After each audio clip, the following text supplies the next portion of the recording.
हिंदीच्या मुद्द्यावरून बोलताना शिंदेचे आमदार संजय गायकवाडांनी वादग्रस्त वक्तव्य केलंय। छत्रपती शिवाजी महाराज आणि छत्रपती संभाजी महाराजांचा दाखला देताना संजय गायकवाडांनी वादग्रस्त विधान केलंय।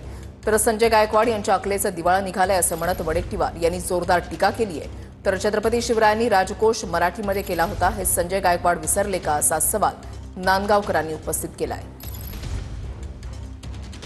मला जगामध्ये टिकायचं असेल तर सगळ्या भाषा अवगत आल्या पाहिजे। मग छत्रपती संभाजी महाराजांनी 16 भाषा शिकले, मग ते मूर्ख होते? छत्रपती शिवाजी महाराज बहुभाषिक होते। ताराराणी, येसुबाई, जिजाऊ मासाहेब या सगळ्यांनी अनेक भाषा शिकल्या हिंदी भाषासह। मग ते लोक काय मूर्ख होते का?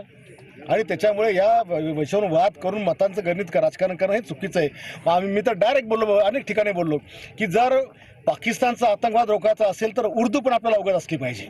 त्याच्याशिवाय पाकिस्तानच्या आतंकवादी मनसुबे आपण पण उधळू शकत नाही। छत्रपती शिवरायांचं नाव घेऊन जिजाऊंचं नाव घेऊन भाषेच्या याच्यानी त्यांना मूर्ख होते का म्हणणं म्हणजे याच्या अकलेचे दिवाळे निघाले। अशी माणसं सत्तेमध्ये तयार झाली की सातत्यानं महापुरुषाचं नाव घेऊन त्यांचा अवमान करण्याची अवलादच आता जास्त व्हायला लागली।